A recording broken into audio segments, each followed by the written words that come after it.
Examine the newest style of pannier or bustle designed to make a rump look big and then throw back your head and laugh.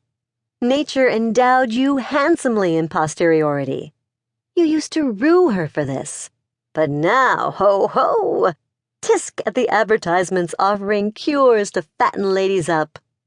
Imagine needing a potion for such a thing.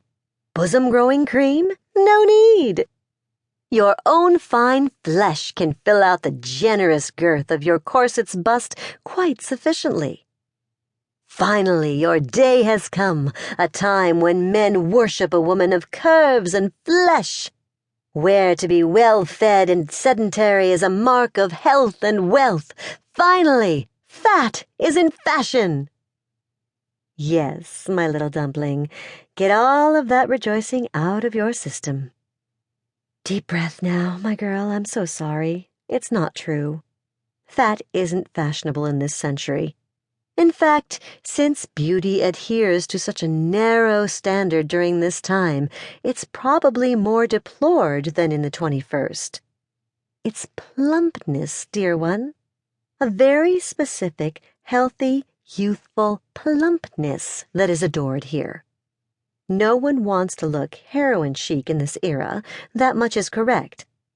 People here associate prominent cheekbones and flat chests with hunger, sickness, and, of course, sin.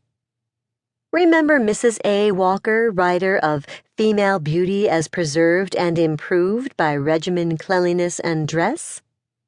She has firm opinions on this matter, naturally. I should probably tell you, though, that a Mr. Alexander Walker was also writing a lot about women's beauty around this time. They're either married or he's pretending to be a woman to sell more books. Says Mrs. Walker, a total want of roundness of form, a yellow skin, hollow and livid eyes, sunken cheeks, nose shrunk so as to be absolutely ridiculous, the mouth fallen in, and the neck lengthened and showing all the sub-adjacent parts are the effects of extreme thinness, with which, however great the regularity and beauty of the features may be, it is scarcely possible to be less than hideous. And how did she get that way? Either physical labor, excessive thinking, or vice. It doesn't matter which. You want nothing to do with women who dabble in any of those activities.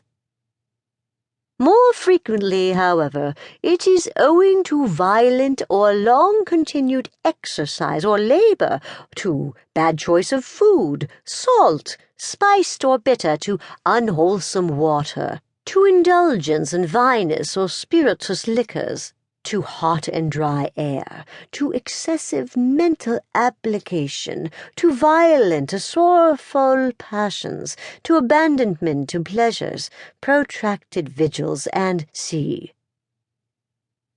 All of this would seem to indicate that more ounce of bounce is desired, yes? No. A certain Helen Jameson, who, though she may be brutal, can never be accused of being patronizing, lays it out plain for us in her 1899 book, The Woman Beautiful. It is better by far to be the butt of jokes concerning walking shoestrings or perambulating umbrella cases than to waddle through life burdened to death with an excessive amount of flesh. The thin sister can pad out the angles, put frills and puppy things over the bony places, but alas for the fat one. Alas! Look at the art of the day. The women, though often more rounded than those in our 21st century magazines, are nonetheless perfect hourglasses. Their figures are similar to those of